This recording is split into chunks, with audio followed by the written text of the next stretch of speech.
স্নান সেরে সবে বেরিয়েছিল জয়া। অনিকেত বসার ঘরে বসে একা। সব ঠিক থাকলে কালকেই বেরোবে কোর্টের রায়। জাজ লিখবেন ওদের দাম্পত্যের শেষ অধ্যায়। অনিকেত আজ ওদের শোয়ার ঘরে ঢোকেনি, অচেনা বিছানার চেনা স্মৃতি সামনে আসার ভয়ে। চুপ করে সে বসে শুনছিল জয়ার আলতো পায়ের পদধ্বনি। ভুল করেও সেদিকে আর ফিরে তাকিয়ে দেখেনি। ফ্ল্যাটের সবকিছুই ঠিক আগের মতন। শোকেসের খেলনা পিয়ানো, বুদ্ধের মূর্তি, হানিমুনের ফ্রেমবন্দি ছবি, শখ করে কিনে দেওয়া নাকছাবি, সবই এক। তবুও চারিদিকে ভুলে যাওয়ার আস্তরণ। চোখ পড়ল দেওয়ালের রংটায়। জয়ারই তো পছন্দের দিয়েছিল সে সায়। বড় আদরের, কত আবদারের, কিন্তু আজ সেই রংটায় বড্ড চোখে লাগছে। ঘরের মধ্যেও অনিকেত তাই রোদ চশমা পড়েছে। অনিকেত দেখতে পেল ফ্ল্যাটের ছোট্ট বারান্দাটা এখনো ঝুলছে, তার লাগানো নাইলন দড়িটা। কিন্তু কোথায় জানি আলগা হয়েছে টান। কাপড় জামার পাশে ঝুলছে এক রাশ অভিমান। দড়িটার পাশে বেতের দোলনা।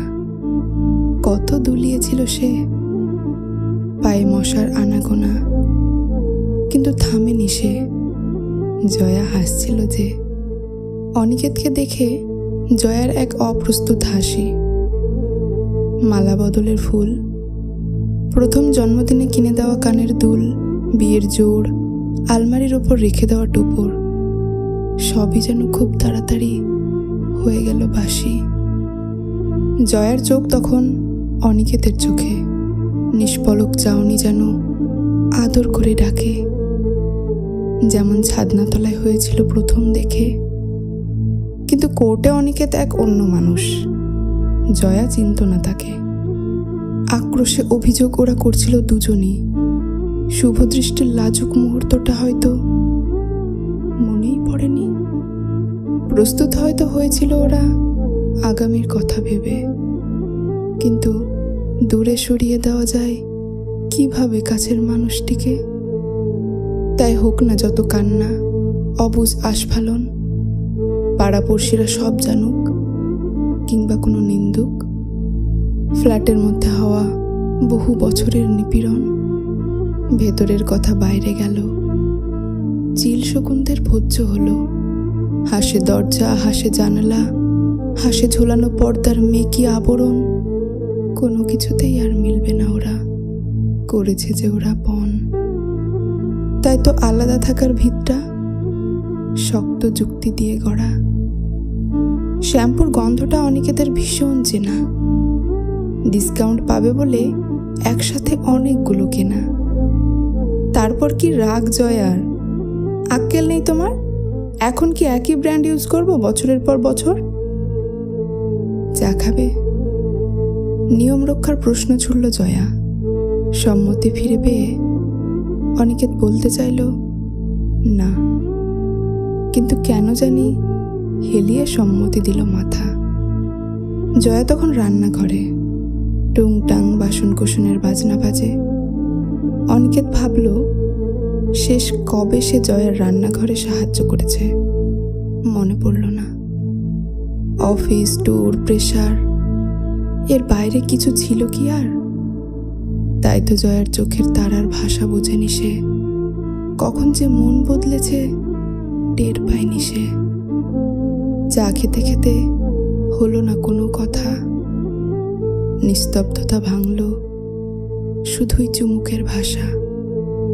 অনিকেতের মনে পড়ল পুরনো কথা। একটা স্ট্র দিয়ে কোল্ড কফি খাওয়া, তারপর লিপস্টিক লাগা স্ট্র পাইপ বাড়িতে নিয়ে যাওয়া।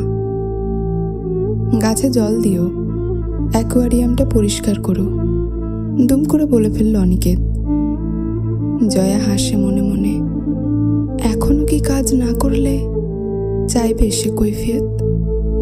কিছুটা সামলে অনিকেত বলল, সরি, ভুলে গেছিলাম, আমাদের তো এখন সারা জীবনের আড়ি। ড্রয়িং রুমটা তখন নিম্নচাপের দেশ। এলোমেলো স্মৃতির বন্যায় বাজ পড়ার সম্ভাবনা, চাও প্রায় শেষ। কিন্তু অনিকেত কেন এলো ফ্ল্যাটে? জয়া বুঝল না। উকিল কি তোমায় আসতে বলল নাকি? কর্কশ প্রশ্ন জয়ার। অনিকেত মাথা নামিয়ে অল্প হাসে, সাহস করে জোগাড় সত্যি কথাটা বলার। তোমায় না খুব মিস করবো জয়ী। অনিকেতের কথা শুনে উঠতে গিয়েও বসে পড়ে জয়া।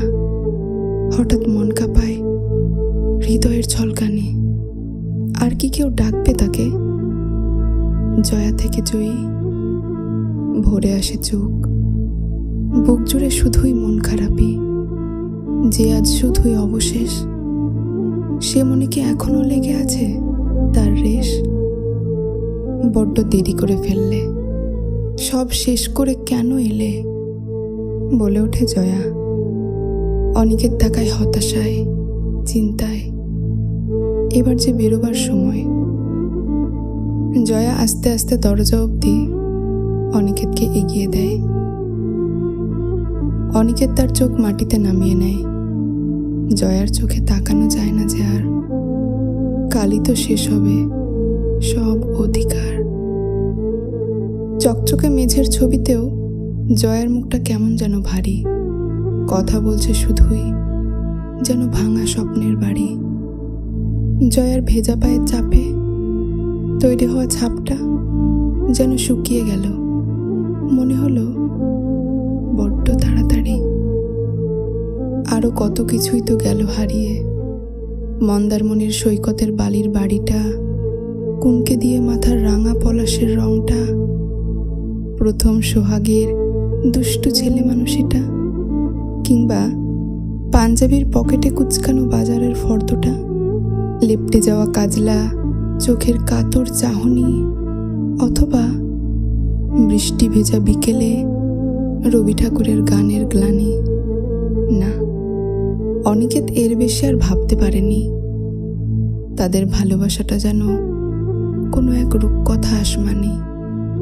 শুধু একটা জিনিস হয়তো সে লক্ষ্য করেনি, দরজার পাশে আঁকা জয়ের আলতা পায়ের অক্ষয় গাঢ় রংটা, সেটা আজ বড্ড লাল, ভীষণ তাজা। তবু সেই বেমানানি।